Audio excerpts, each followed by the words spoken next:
are doing well. Hello, I'm Hello doing there. well indeed. Yeah, my metabolism is doing great. Stop it! Cut it off! Hey! Oh my. My God, Oh my boy. man. Alrighty then. So yeah, you guys are the second batch of commentators on this podcast. So again, thank you for being here. We had Kano a little bit earlier on, actually, like 4 days back, and the weekend, as far as I recall. So yeah, we prepared a few questions for you guys, as we're interested in your experience with the OWC so far, and your analytical skills obviously are gonna be nice to have a little insight of as well. So yeah, let's just jump right into it with the first question. Obviously, we want to know who you are and what got you into OSU. So starting off with Gits, tell us your story. Alright, so my story is basically when I first went on YouTube and I saw Osu, and I asked my friend what Osu was, and he knew what it was, so he just introduced me into the game, and then I just started playing. So I joined the community in 2013 in January. Yeah, that's basically who I am. I just started playing then and until now, basically. Alright, cool. And what about you then, ProBox, with a capital letter B, that is, isn't it? Ooh. Yeah, I believe I installed us on, I believe it was a Thursday, 7th of September 2013. So I saw my friend stream it live for like 5 minutes. He wanted to show me a Pendulum song, I think.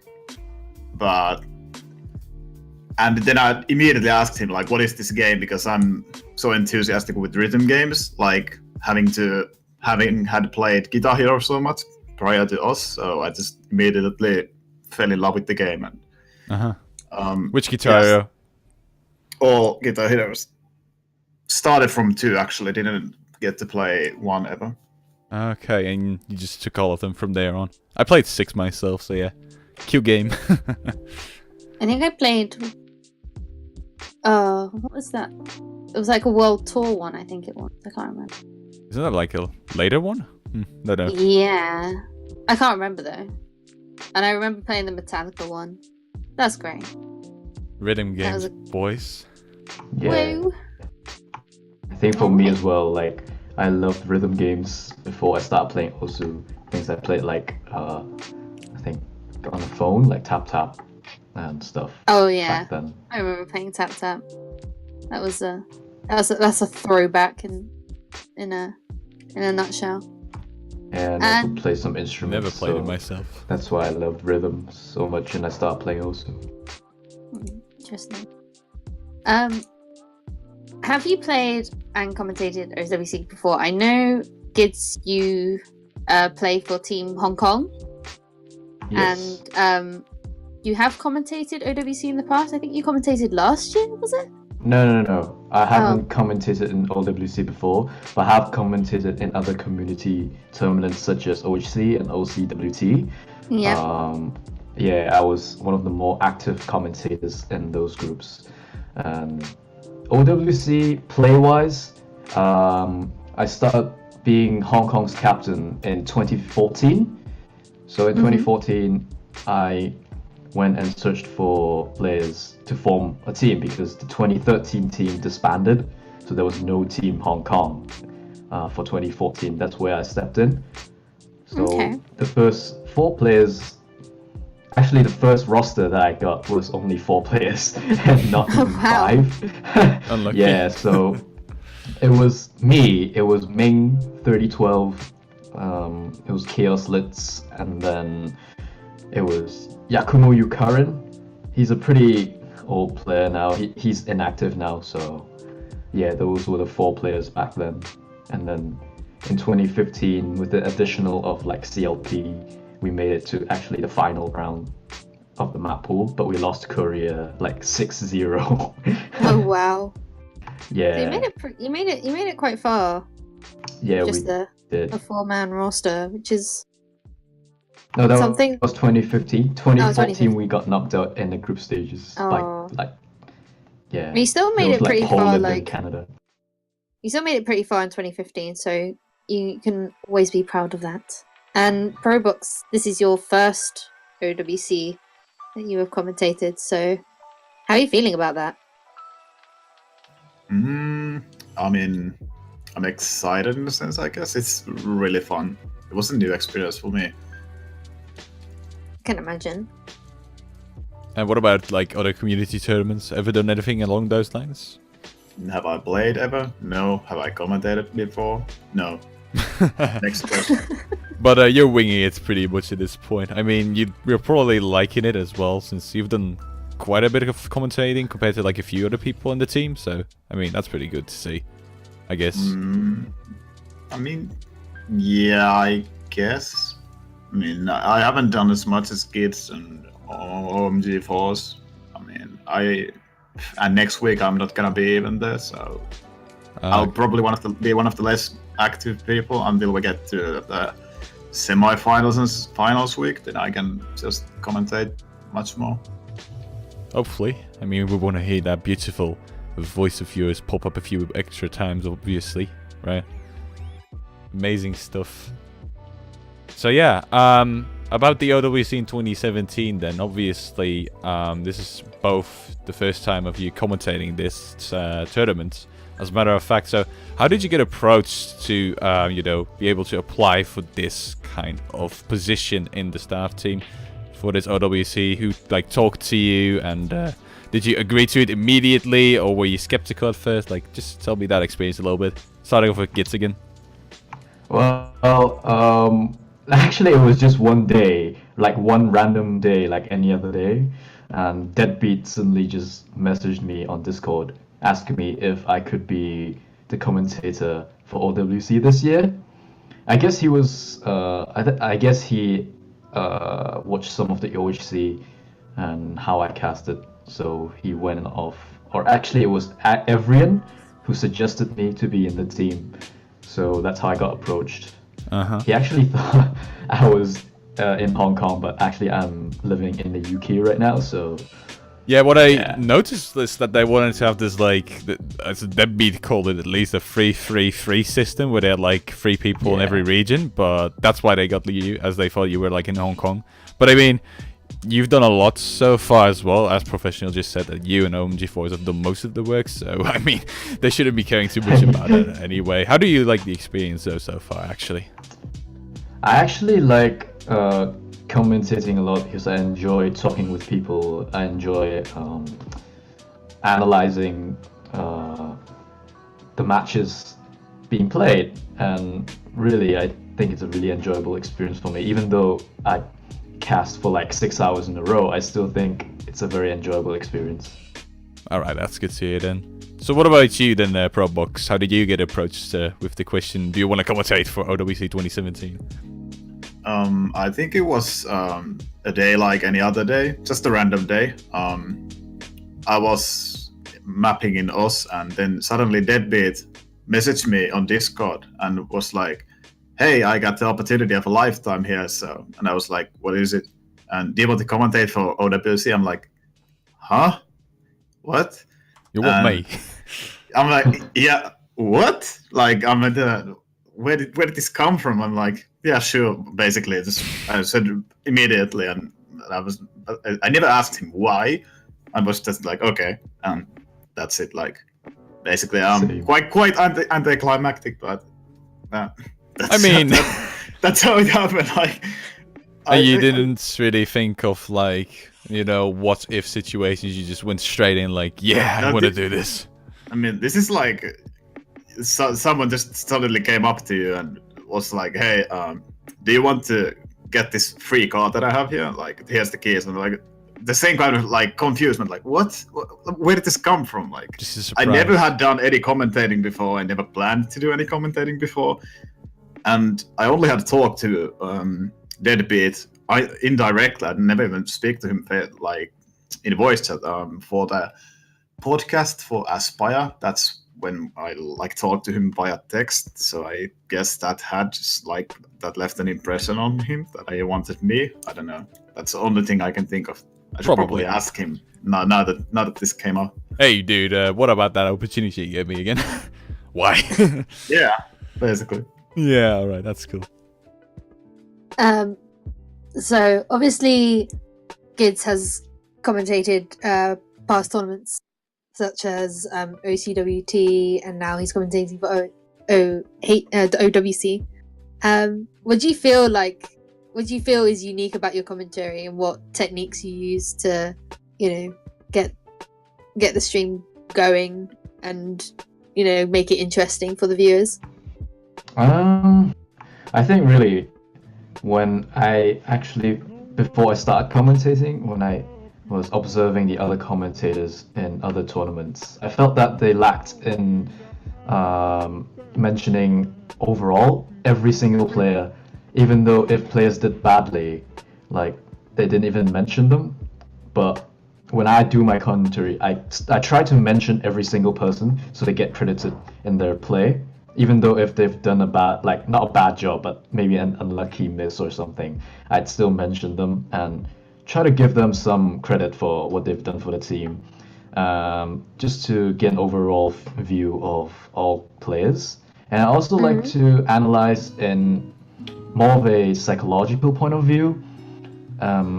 Let's say if two teams are playing against each other, and I would to analyze the two teams, I would think in a more human way, like mean, in a more psychological way in terms of how it affects each team, the nerves and everything. So yeah, I think those are the two unique techniques that I probably use the most in my commentary. And you mentioned that you watched other commentators commentate their matches. Who did you watch the most? Did you watch anyone particular? Did you just go on to random tournament streams? Did you just see who was commentating for which matches? Or I think back then it was just when I was watching my OWC play replays, and I was listening to their commentary. Probably it was like Evrian or Doomsday or OMG4s. I think Z-Trot as well was there back then. So I was just listening to them, and some of them, like Doomsday, are really good at probably speaking when there's nothing going on. So I kind of picked some of that up, and then I try to put my own twist into it as well. Like people always facepalm me for making puns on stream, but it's part of my style. Oh, that's okay. That's all right. And ProBox, I mean, you've done what you've said is no commentary, but you have you do a lot of map pool showcases for OWC. Do you feel like your experiences in mapping has helped you commentate your way through different maps in certain map pools and stuff? Yeah, definitely. I mean, I spend like a good two or 2.5 hours for preparing for the map pool showcase. Like I go over the maps and pick up the techniques used and go for and have some points to talk about that are actually relative and important in terms of the map that is being shown. What are the places you can trip up? What are the technical stats of the map? And then I also like to do predictions on what kind of players would play them and what kind of situations you'd see the maps in. So, yeah. Do you feel like your experiences with mapping is better with doing map pool showcases than, say, like a player who plays like every day and then talks about maps on a stream? Do you feel like your experiences enhance that? I feel like we talk from two different point of views completely. He talks about playability and nerves and tournament setting, and I talk about more of the technical mapping aspects of the map. So I wouldn't say that mine is necessarily better, but mine is at least unique in the commentating team. Okay. Alrighty then. So about the commentary once again. Obviously, or at least maybe not so obvious to everyone, but I checked. Both of you do stream on occasion. I don't know how frequent, like how much you like it yourself, but both of you have a channel on Twitch and both of you have been active on it. So I do wonder whether the streaming has also helped you with the commentary here, maybe with speaking fluently. that kind of stuff. So starting off with Gits again, you play OWC while streaming it. I saw it a few times. Do you communicate a lot with your community that's watching, or does that enhance the way you speak in stuff like tournaments? Did that help you with anything, or more or less not? I mean, in a way, yes, it does. It helps me to socialize with the viewers that I have, because I'm more of the streamer that likes to talk with my viewers. And if I have less viewers, then I'm less likely to talk. Mm-hmm. So, in a way, it does help. But at the same time, I think because I've been, even though English is my second language, I've been speaking English for quite a while. So yeah. I'm quite fluent in English, and I'm quite confident in what I say. So I think streaming and commentary is a bit separate for me. So yeah, that's my opinion. And about the talking aspect, because you just said that sometimes you have lesser viewers, which means you talk less. Did you improve on that as well by trying to stay interesting anyway, or is it more or less like impossible with very little views and very little talk? When you get like 2 viewers only, like for 3 hours, you get kind of demotivated. So yeah, okay. I still try to like tell stories of maps and give my opinion on maps when I'm playing them. That's what I try to do mostly. But most of the time, if I'm stuck with like 2 viewers for 3 hours, then I probably wouldn't say much. I would say something about the map, but I wouldn't go into like a lot of detail. All right, makes sense. I mean, that's exactly how we feel over here at Custom OWC so far. So yeah. Oh, rip. Oh, well, darn. I guess you guys will improve soon, since I think you guys have quite a bright future ahead. We do hope so. You're gonna do, yeah. Wow, we're getting a little bit of love here as well. That's beautiful, thanks. But yeah, ProBox, what about you? I do not quite know how much you stream, honestly. I've only maybe seen you like do it once, and maybe I can't quite remember. I thought you were like mapping or so. But the talking aspects, once again, did it improve in that regard because you streamed or not? A short answer would be, I don't think so. But a longer one would be that because my streams are mainly mapping streams, or they're basically only mapping streams. I don't stream anything else. And going back to you saying you don't know how regularly I stream when I have something to map, basically what I want to map. So that's either twice a week or once in 3 months. So that's the time span. Depends on the motivation. Yeah, okay. Yeah, it's really situational. I can't give an estimate, because if I force myself to map, then there's no point. The map is just garbage. Yeah. And because the stream is a mapping stream, the thing is, I'd very much like to interact with people as much as I can, but the more time I spend with chat, the less I get done. And the more time I talk, the less I get done. Well, it's the same thing. But I need to get into the kind of mindset where I can actually think about complex mapping patterns while I'm answering questions from the stream. So like, I mean, I do talk to people. There are like 30 to 50 viewers, probably average my streams, even with such irregular like intervals. But give me yeah, but I wouldn't say it has helped me, because it's not like when I talk in my stream, I don't talk about stuff that I do. I just talk like, oh my god, why isn't this working, or man, I'm so tired. That's more insight on the mapping itself, I guess. Yeah, that's the excitement, like the excitement of mapping. Yeah, that's the extent of how far I go. And when I actually want to get stuff done, I need to be silent for 5 minutes, and then I actually make 3 seconds of progress, and then I can answer stuff from the chat. So that's how it works for me. I don't think it has helped, but maybe it's just a tiny bit, but not a noticeable amount. All right, makes sense. So obviously you Giz has done a lot of commentary, and ProBox does map pool showcases. Is there anything that you guys would recommend to the casting world, to people who are new to the casting world, get into it easier? Do you think commentating more tournaments gives you a lot of experience, or do you feel like anyone could just go into it without, what do you guys, what tips would you give to people who would be new to commentary?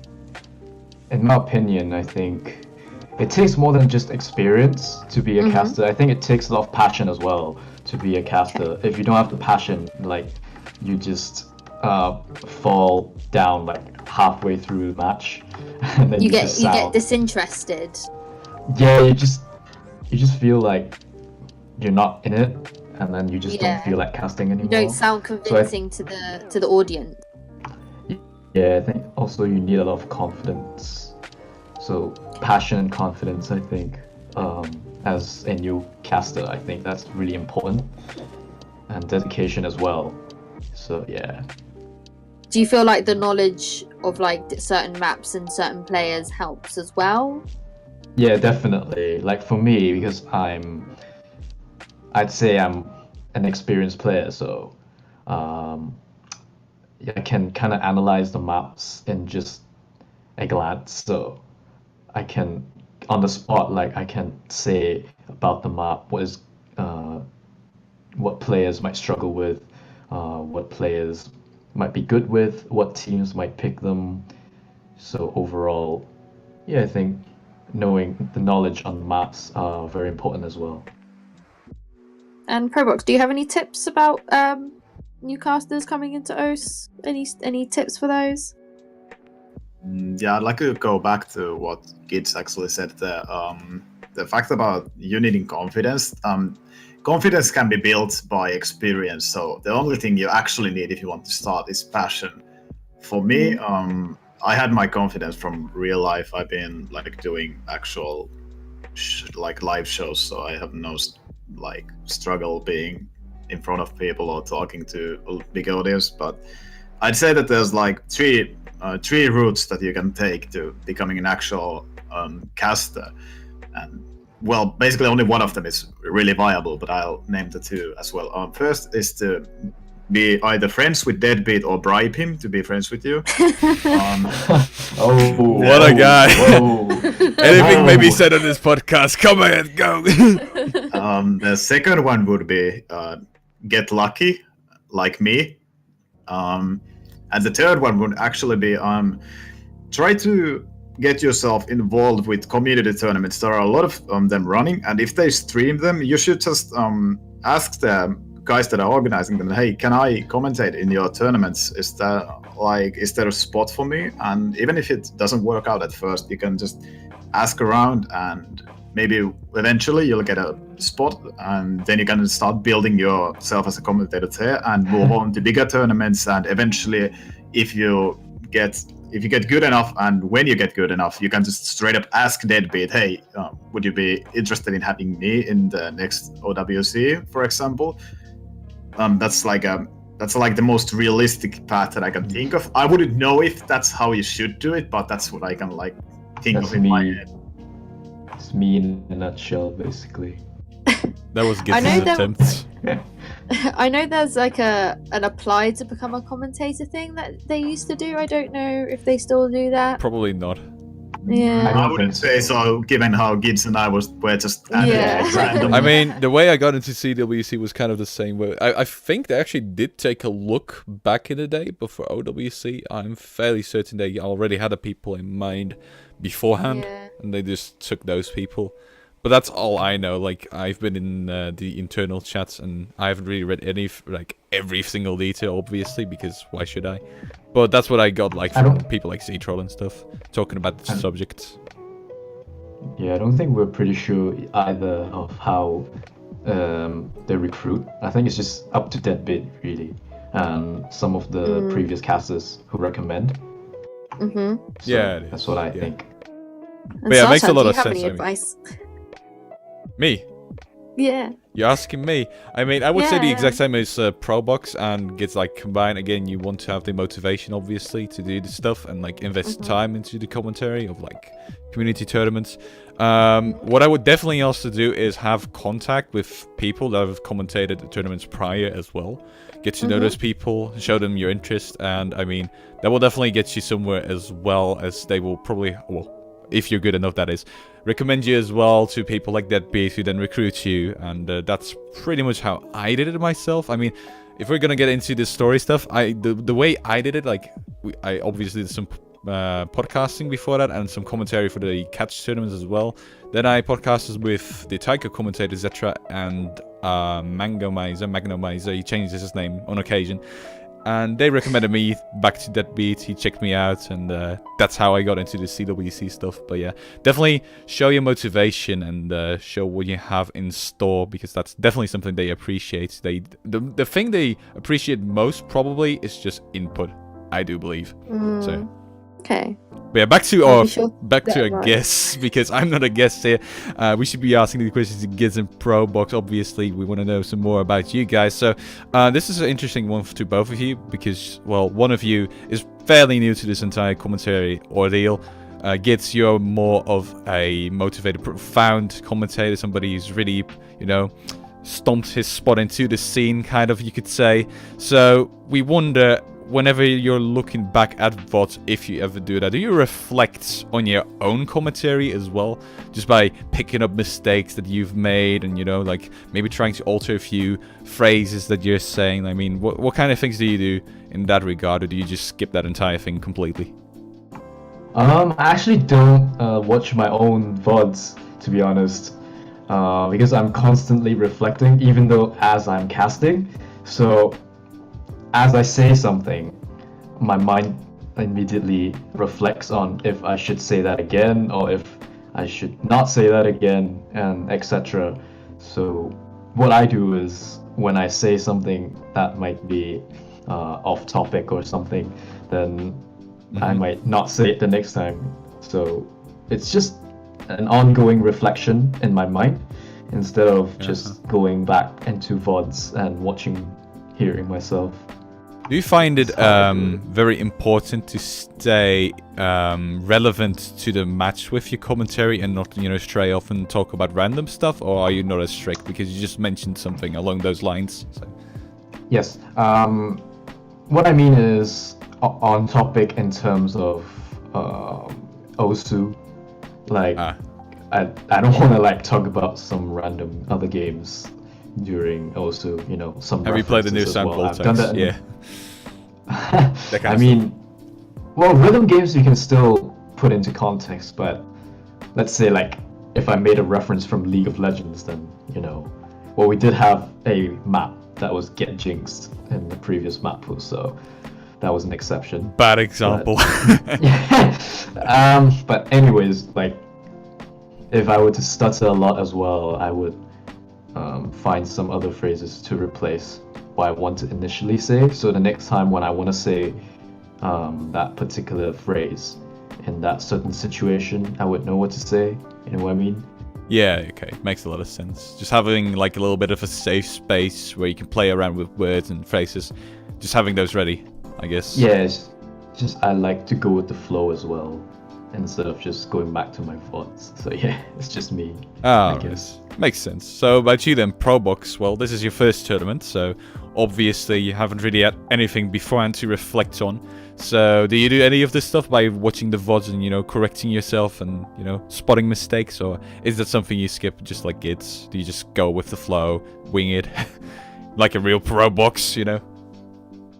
I mean, go with the flow is a good term in a sense, but I do watch some of the VODs, but not for the reasons that you might think. I only watch them to see my own map being played. I want to see how people perform on it, and also I see the memes that I put myself in the chat. I look for reactions. I don't reflect on what I've said. Oh, okay, yeah, I mean, the more you think about the context that you are in, like, what should I say? For me, it's quite natural to stay on topic, and I like statistics, so I have a few tabs open for like cool statistic that if a map gets picked, I know exactly what to say about it. First, from my own experience, from having to looking at map pool the week before and writing down my notes, and then from a ban sheet, I can look like, oh, this has been banned, so it's fairly popular. I can bring that up, and I also like to predict where the match is gonna go, and talk a little bit about mentality, in the sense that how a loss on your own pick might impact your team's synergy and the trust that you have in your teammates, and you might perform not as well in a situation where you are really close to closing points or stuff like that. So basically, I just talk about whatever comes to mind. But should I say that I get into a zone? Like, I mean, yeah. I don't overthink it at all. I mean, I'm fairly confident, like, being up there, and I just feel like if I would be like constantly reflecting on what I say, it would just start to bug me, like, actually. And what makes you feel like a little bit insecure, I guess, in a way? Yeah, I mean, I don't feel like I need to do it. I know after the stream, I do know what I've done wrong. So I guess that's reflecting, in a sense that I know that, okay, I messed that up and I messed that up. I mean, I keep those in my mind, like, oh, I spoke over someone, but then I usually like think like, was it my fault, or did we not have enough time to discuss this with someone else, that how we should do this? And basically stuff like that I might think for 2-3 minutes, and I tend to remember it quite well for the next time. But yeah. All right, kind of the same answer for both of you then. That's pretty cool. I mean, it works. I don't really watch VODs of myself anyway as well, so yeah. But some people do. I've done that in the past when I like first got started, so that's why I wondered about you, especially ProBox, about the entire thing, that this is like your first tournament. You might be a little bit nervous talking. I mean, that would be a nice side question. Like, were you nervous the first time you commentated on the like OWC live channel? You know, the big boys only get to speak there, and then there's you, first time commentator. Yeah, I actually was live for the drawings, and I had no idea. I had no, how should I say this? I didn't know players from obscure teams. I have no idea who the players are for Team Argentina. For example, I know some people do, of course, and I don't want to offend people by not knowing people from their country. So that was rough in the sense that I had like no prior experience, and I was live with Locktab and Doomsday, and as a first time commentator ever on a topic that is the hardest possible topic and the most straining topic, like that there can be, because you need to know all the teams and stuff from every single team, and like actually make good points and not just repeat yourself. So that was tough in that sense. So I mean, I guess it's hard to remember, but I'd say I was like nervous for the fact that I didn't know how well informed I was. I wasn't nervous about me being on stage. I didn't want to embarrass myself by looking like a complete someone who doesn't know anything. Yeah. I mean, live drawings are really difficult though. Sorry, Jazz, you go ahead. Yeah, I was gonna say, did you feel like Doomsday was someone there to kind of like help push you along a little bit? Because obviously it was kind of your first time commentating on, you know, OWC Live. I remember when I was doing coffee hour, I was very nervous because, you know, Happy Stick and Locktab and Deadbeat and Toy have all been on OWC Live before, and I was just kind of like, oh, this is my first time. What do I do? Do you feel like when you had Doomsday there, it kind of pushed you to, you know, talk a little bit more, or do you feel like you kind of was just in the back seat? Or well, I mean, if I'm honest here, the thing that saved the cast for me was the fact that Doomsday and Mango actually drew some actual notes down for each team. I didn't contribute to that at all, and I felt like quite bad about it, like in the sense that I did nothing. Commentator Bible. That saved. Yeah, so that saved me in the sense that I actually had something to talk about. But if there was like a point about someone being a veteran, I couldn't reference to when they were playing, unless it was stated there, which it wasn't for most of the time.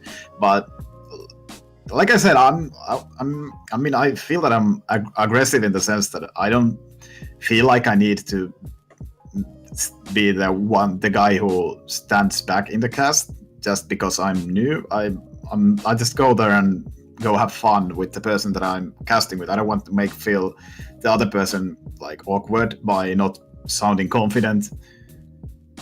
So like I said, the only thing that I was quite concerned about for the first initial cast was the fact that I wasn't sure if I know enough stuff. But Doomsday being there, of course, being a veteran, he helped me with the notes, and I mean, I guess it helped. It was a good thing that it was someone really experienced with me, so that it wasn't just two new guys. It would have been quite awkward in the sense that maybe there wasn't gonna be enough topics, and the flow would have been quite awkward. I don't know. Maybe. Alrighty then. I don't even know if I answered your question there. I mean, you gave a very thorough explanation about everything, considering the entire commentary idea. I mean, that was just a side question, but in a sense, you weren't really that nervous because you had to be confident in a way, I guess. Yeah, it comes naturally for me being confident in speaking, but that's confident in knowing, that's another thing. Alright. So yeah, this is a little bit of a different questions as we just talked about the drawings. I do wonder, this is like a public favorite, not like a favorite as in strength, but what are your favorite teams so far in this OWC? You especially have a good view on those teams because you guys get to talk about the teams whilst they are on the screen, you know, live on stage, you could say. So we're like the funnest teams, and like which teams are just, you know, the ones you are supporting as somebody, you know, you just want to support the team he likes and not a team that is like really strong per se, from the leftover teams at least. So starting off with Gits, like who do you cheer for? Well, you don't really need to ask that, do you? Because okay, you're Hong obviously Kong gonna right say now, your own team, but like but other really, teams, yeah. But really, I think we've come a long way in terms of Hong Kong, because we are low seed, actually one rank away from being unseeded due to Latvia being there. But yeah, we're supposed to be unseeded, but we were low seed this year. But we actually made it this far, so I think we should be one of the favorites. I don't know. But if I were to talk about other teams, I'd say this year, especially Brazil, looking pretty strong, and the United Kingdom as well. So these two teams, I think, I would look out for. Very, very consistent players, and high AC, very, experienced players as well. Public favorites too, obviously, so yeah. Now, what about you, ProBox? Finland didn't quite have too much luck in the group stage, so you don't really have a team you can like show your nationalist feelings for. So who do you cheer for now? I wouldn't say I cheer for a country. I cheer for players that I know. So basically, okay. I cheer for Taiwan because I love Rocker. I cheer for United Kingdom because Doomsday and Bubbleman are both great. Bubbleman and Rocker are actually my two favorite players. I fanboy them a lot. Poland because of Rafis, and Canada because of Acer and Fun Orange. All of these guys are really cool, and I've talked to them, all of them, like relatively much, known them. Well, not Fun Orange for that long, but yeah, I'd say that's why I cheer for countries, just for the people that I know. South Korea because of Young, like I don't really care which team wins, but I just want to see the players that I know like having fun. I guess that's how I'll answer to your question. Yeah, okay, makes a lot of sense actually. Maybe I should alter the question to something along those lines, you know. Actually, it makes a lot of sense what you're saying, but yeah. Back to the commentary questions then again. You both are in a little bit of a different situation here, as Gids is playing in the tournament still. ProBox, you weren't in the team initially for Finland anyway, so you have never really had to play this OWC. So to Gids, I have the question, is it difficult for you to combine both playing and, you know, like practicing beforehand and, you know, doing all that jazz? Is it difficult to combine that with commentary every weekend, or do you know, feel confident in being able to do both with quite good frequency at that as well? Because I saw you playing before you, but I saw you playing like almost all maps the previous match against the Netherlands, as far as I recall, and you guys played really well, so you came prepared, I do assume, right? Yeah, I mean, by now it's really a habit for me because I also have been playing in OCWT and OHC and commentating them. So I think managing the time is not really an issue anymore. I think uh, it's just more on the mood really when you play and you commentate on the same day. It's like the times are a bit wacky, and if you have a bad match as well, you don't really feel like commentating, but you have to. So sometimes, yeah, it's a bit rough in terms of my mood, but I think overall, in time management and how I get organized between commentating and playing, it's pretty alright. Cool, cool. And professional box, obviously, you said in question, I think it's 7 or 6. Obviously, you found it quite hard to pick up on like information about teams and stuff. Do you feel like you feel less informed and up to date because you're not playing in it, or do you feel like you kind of get the hang of it, you get the gist of it, and you get to know players as you go along? This one is a tricky one. Like, I feel less informed because I haven't spent enough time researching. That's how I'd answer you. I would say that it has nothing to do with playing in the actual tournaments. I would say that it's because I think that I could study more about the teams and like stats, and I don't feel like I'm really like rough on myself when it comes to being like on an acceptable level where I feel like okay, I know enough. Like it's the same thing with mapping. I'm never pleased with it, so I'm like constantly trying to improve. So in that sense, I feel like I should know more than I know now, but I don't think that playing would help me know more, if that makes sense. Yeah, I understand, because obviously you've got knowledge from your mapping background about different maps, what techniques they use, but obviously it'd be nice to have like a sort of like who would be really good on this map, or in terms of specific players from each teams. Do you feel like you're a little bit misinformed on that, or do you feel like you can improve on that? Yeah, that's exactly the kind of info that I'd like. I'd want to be able to reference every single player and say that, oh, this player is a double time player, hard rock player, and is really good and consistent, shown up in a lot of tournaments. That's the kind of info that I would want to know.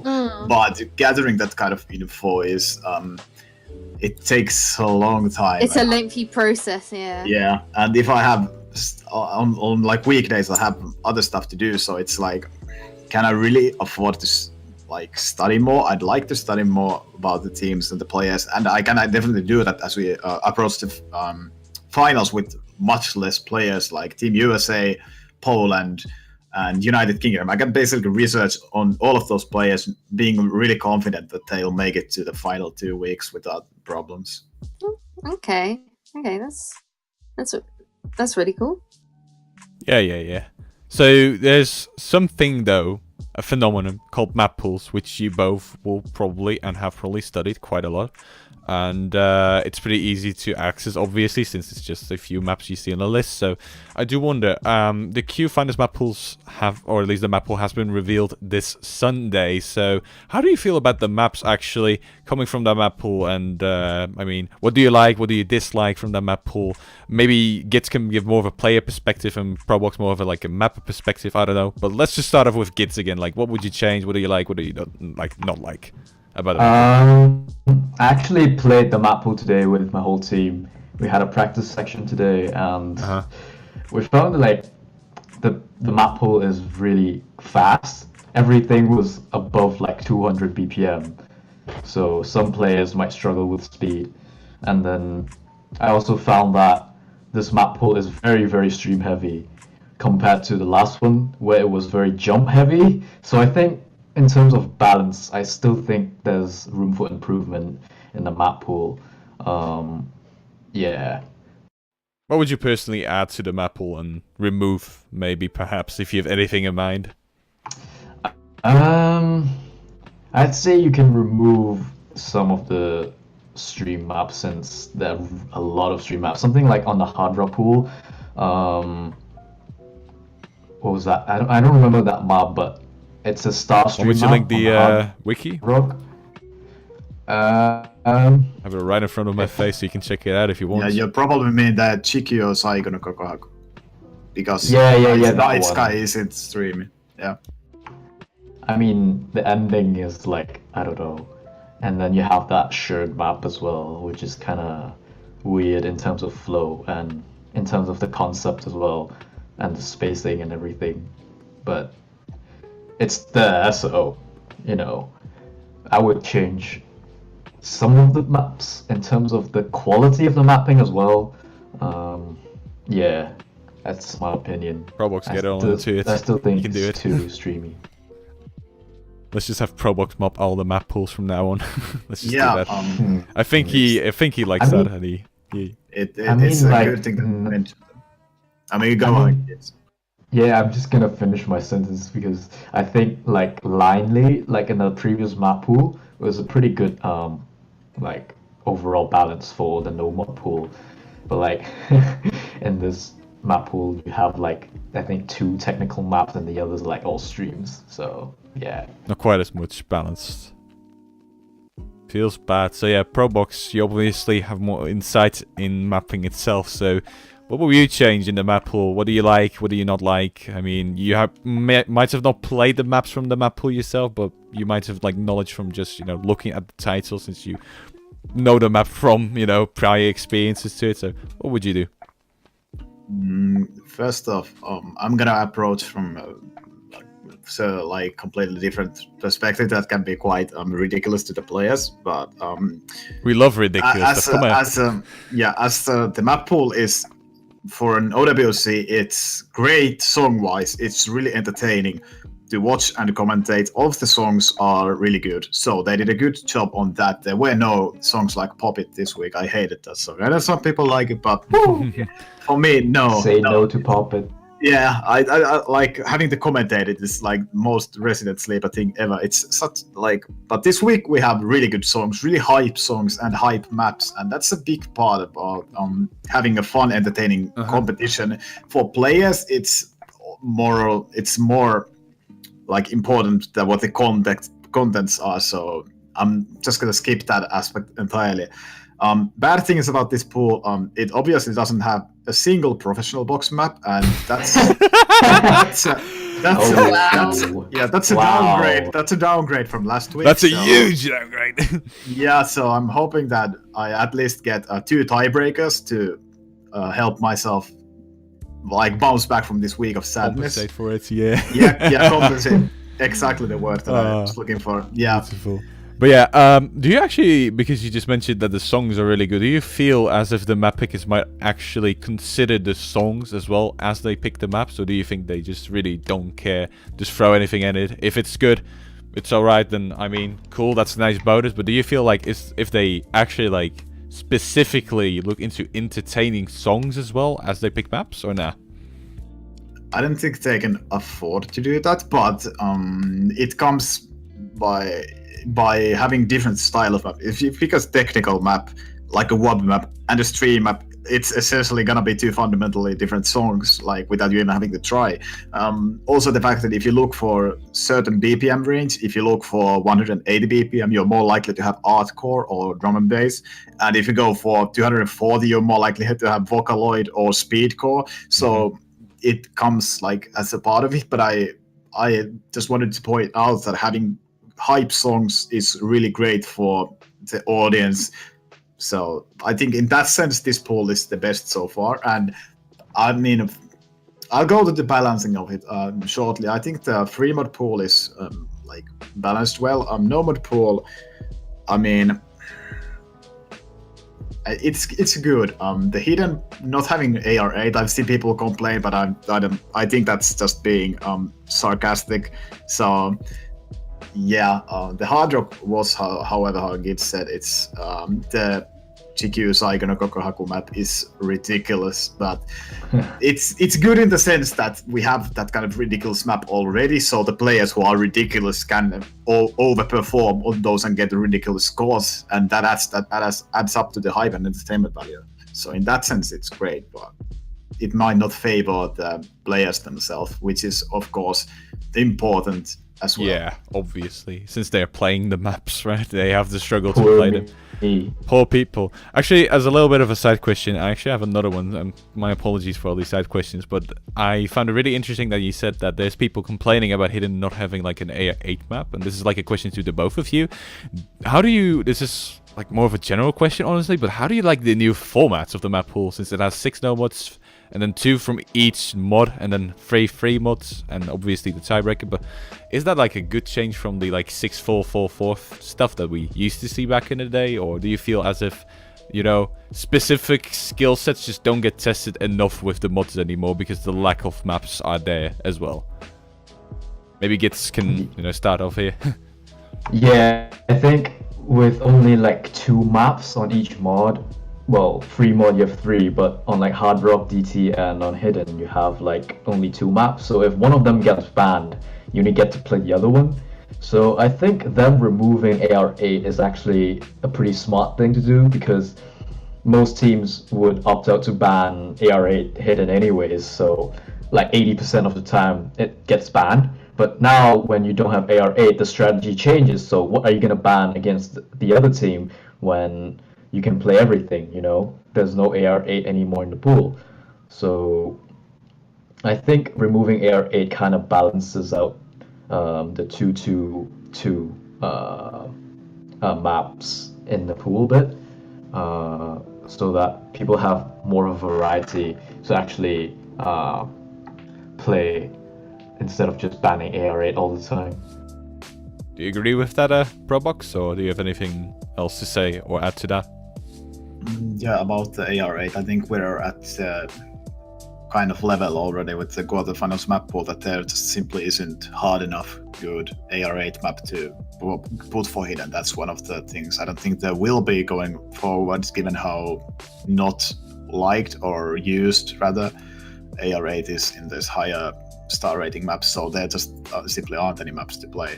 Also about the format itself, the new one, I like it more than the old one, but it certainly favors the strong teams, because you take away so many maps that teams with one-trick players, someone who is like Gian is a good example for his ridiculous reading ability.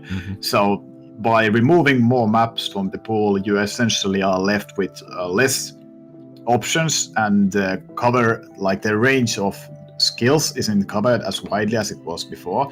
So that basically means that you have less options to choose from as a worse team against your opponent, which might be higher seeded than you, which technically can perform just with statistics better than you. If you had more maps to choose from, you could cheese your way for more points. But I think this is I still think that it's a good change, for the sake that we don't have any, like, there are less worse maps in the pool now, because you don't have to pick so many as the selectors. You can go for quality over quantity. Even with people complaining, I still think this is better. Makes sense. True that. So yeah, last question about the map pools. You actually kind of got into this a little bit, talking about this specific map pool, but what would you like to see in the future map pools now? ProfessionalBox. Yeah, but besides ProfessionalBox maps, I mean, obviously we want to see a lot of those as well. Everybody does, but gets, like, for example, what kind of maps, or maybe even specific examples of maps would you like to see in the upcoming map pools, like the semifinals and stuff? Big Black, maybe. I mean, Freedom Dive. ProBox, go map Big Black now. I mean, we had Freedom Dive in 2015, but it was the another difficulty in the free mod pool, I believe, or was it the no mod? I forgot, but that was in the finals pool. But I think for the next map pool, let's say the semifinals pool, I like to see a more balanced map pool, where the balanced jump maps and separate balanced stream maps, instead of just having a theme for each map pool, because last week's map pool is really jump heavy, and this week's map pool is very stream heavy. So I like to see a balance between those two in the next map pool. Alright, and ProBox just probably wants to see more of himself in the upcoming map pools. I mean, you're not playing, Alright, so... moving on to the next Yeah, I question. mean, Moving on. Basically, I mean, I'm just gonna ignore the player aspect completely, as I'm not a good enough player to be like giving, I mean, meaningful insight on that. So what I want to see more hype maps and hype songs. That's what keeps it entertaining. So I think it's important to have those. Yeah, that's essentially. I don't think I have a specific map that I want to see. I just hope that Uta doesn't get picked. That's what I'm gonna say. Alright. Alright, and our final main question is a kind of general, OWC question that everyone gets asked. Who do you think's going to be this year's top 3, and what are your reasonings behind the top 3? Start off with Gids. 3. Hong Kong's going to be I'd number 1 say- incoming. Hong Kong's be number 1, yeah, of course. One. I mean, but seriously though, I think on 3rd place we have a really, really strong tie between like Korea or United Kingdom, and then I'd say Taiwan is close to that, but I think they'll end up like 4th or 5th. And then we have 2nd place Poland, I think, and 1st place the United States. So yeah, that's what I'm thinking. Do you have any specific reasonings behind that? Well, the United States being first is kind of self-explanatory. The whole team is full of insane players. Everyone is really consistent, and they're very versatile as well in terms of what they can play. On the Polish side as well, I'd say really Poland and United States. If Poland ends up practicing a lot, I think could actually beat the United States. But what happened If Wobble before downloads the maps. yeah, exactly, and Raptors as well. If they actually practice before the game, then yeah, they might have a chance. But if they don't, and if they do what they do every year, then I'd say the United States will win it. But I'd say the United Kingdom as well. Why I'm saying they're close with Korea, their players have stepped up a lot. Players such as like Bubbleman, Carthy, Castiel, OP James, like basically the whole roster is full of players who have stepped up from last year. So the United Kingdom is looking really strong this year.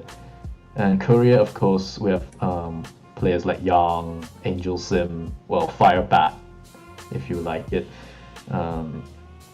Neta, all those experienced tournament players and really crazy players, especially in the final map pools. I'd say those 2 teams are the ones to be going for 3rd place. Actually, Okay. how far do you think you will get with your team? We have a match against the United Kingdom this weekend, so Oh shit. I'm not too optimistic about that, but we'll still try. But if we do end up losing to the United Kingdom, we'll then end up facing South Korea, so, it's not a very motivating You're counting on- stage to be in. You're counting on South Korea winning their match next week, so I don't know if you should do that. Well, like against Denmark, I don't know. Not the Assuming brightest that- path, anyway. Yeah, but I mean, yeah, it's not really the brightest path.